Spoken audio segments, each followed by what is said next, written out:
दोस्तों नमस्कार, स्वागत है आपका फील्ड स्टडी मंत्रा यूट्यूब चैनल पे। यूपी ट्रिपल सी लेखपाल में 8 जुलाई को हमारा जो कोर्ट केस है वो कोर्ट केस, अब देखो, एक हमारी रिट है सोलर वाला प्रश्न पे, एक NS2 वाले पे।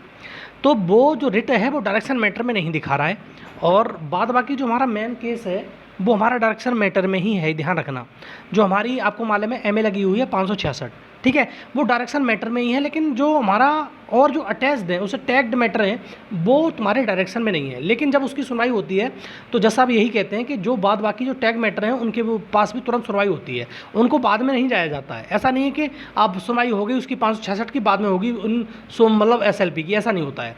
तो सारे की सारे जो मैटर हैं ये डायरेक्शन में है या नहीं, पूरा का पूरा मैटर आपका डायरेक्शन में एक ही साथ सुनवाई होगी। इसके लिए बिल्कुल चिंतित होने की जरूरत नहीं है। डायरेक्शन मैटर है, ये 566 हो या कुछ भी हो, सारे डायरेक्शन मैटर है। तो मैं आपको दिखा देता हूँ एक बार। देखो, ये 11,223/2024 और ये तुम्हारे सोलर वाले प्रश्न पे है। ये इसके चक्कर में परेशान लोग हो गए कि ये जो दिखा रहा है यहाँ पर, वो तो दिखा रहा है जस्टिस हिमा कोहली और अमानुल्लाह, लेकिन यहाँ पर देखो pending motion hearing after notice for admission. इसमें लोग कह रहे हैं कि ये तुम्हारे डायरेक्शन मैटर में नहीं है। Civil cases list on date ये तुम्हारा दे ही रखा है, उसका पूरा का पूरा 8 तारीख को लिस्ट है, लेकिन आफ्टर नोटिस दिखा रहा है फॉर एडमिशन। तो इसमें दोस्तों ये तुम्हारी जो SLP है उसी केस के साथ सुनी जाएगी, वो 566 जो MA लगी हुई है हमारी, ठीक है।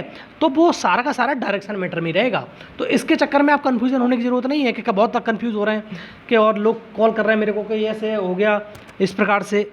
तो इस प्रकार से चिंतित होने की ज़रूरत नहीं है। आपका मैटर जो है डायरेक्शन में ही है, आपकी सुनवाई होगी, इसमें कोई दो राय नहीं है। हाँ, वो एक अलग बात हो सकती है कि वो उठ जाते हैं पहले से ही बीच में। अगर ये तुम्हारा देखो बेंच बदली नहीं है, ये बात समझ लो। अगर यहाँ पर बेंच बदली होती तो हिमा कोहली की जगह कोई और आता, लेकिन बेंच बदली नहीं गई है। बेंच हिमा कोहली और अमानुल्लाह की ही बेंच सुनवाई करेगी, ये बात मान लो आप। हाँ, लग रहा था कि हिमा कोहली इसमें बदलने वाली हैं, लेकिन हिमा कोहली भी नहीं बदली, हिमा कोहली भी इनके साथ ही है। तो वही बेंच है पुरानी वाली, और इसी में सुनवाई होगी और डायरेक्शन मैटर में है। और कुछ लोग ये बता रहे थे कि हिमा कोहली परेशान रहती हैं, मतलब बीमार रहती हैं, तो वो बीच में ही मतलब दोपहर के बाद वो बैठती नहीं है बेंच में। तो ये लोगों को तो नुकसान होता है ना। अगर अभी मान लो कि डायरेक्शन मैटर में सुनवाई होनी है हमारी और दोपहर तक सुनवाई नहीं हो पाई और दोपहर के बाद सुनवाई हुई, तो ये तो फिर उठ के भाग जाएंगे, तो हमें तो वैसे ही रह जाएंगे। और हमारा ही केस थोड़ी ना है, ऐसे बहुत सारे केस होंगे, दुनिया भर के केस होते हैं और बहुत इंपॉर्टेंट केस होते हैं। किसी का मर्डर का केस है, किसी का केस है, तो बहुत सारे केस होते हैं। तो भाई सीधी बात है, दुनिया भर के लोग परेशान हैं कि कोर्ट केस से तो वैसे लोग परेशान रहते हैं, हम भी परेशान हैं। तो इस प्रकार से अगर जज उठता है तो उसके लिए कोई ना कोई एक अल्टरनेटिव होना चाहिए। सीधी बात ये है, लोगों का नुकसान हो रहा है इन चीज़ों से। अगर आप बीमार हो तो इसका मतलब ये थोड़ी ना कि दूसरा कोई जज नहीं आ सकता है। आप कुछ करिए इसके चक्कर में, और CGI को करना चाहिए। अगर इस प्रकार से ये जो बेंच है बार बार ये उठ जाती है, जब MA की सुनवाई होती है मंडे टू फ्राइडे, मंडे और फ्राइडे को होती है MA की सुनवाई, उस टाइम पे ये बेंच पता नहीं क्यों उठ जाती है, दोपहर के बाद बैठती नहीं बेंच। और ये सुनने में यही आया कि ये हिमा कोहली बीमार रहती है इसलिए उठ जाती है। तो इसके लिए CGI को संज्ञान लेना चाहिए इसकी चीज़ उसमें। तो भाई लोगों का कितना बड़ा नुकसान हो रहा है ये समझते नहीं है लोग। जज हैं, अपने आराम से मस्ती करते हैं, कोई फ़र्क नहीं पड़ता है इनको। कब देख लो कितने महीने से छुट्टी हुई पड़ी है, 19 मई से इसकी छुट्टी हो गई। 19 मई से अब कोर्ट खुल रहे हैं आपके यहाँ पे 7 जुलाई को, ठीक है। 8 जुलाई को हमारी सुनवाई है, पहली सुनवाई, दूसरी सुनवाई हमारी होगी।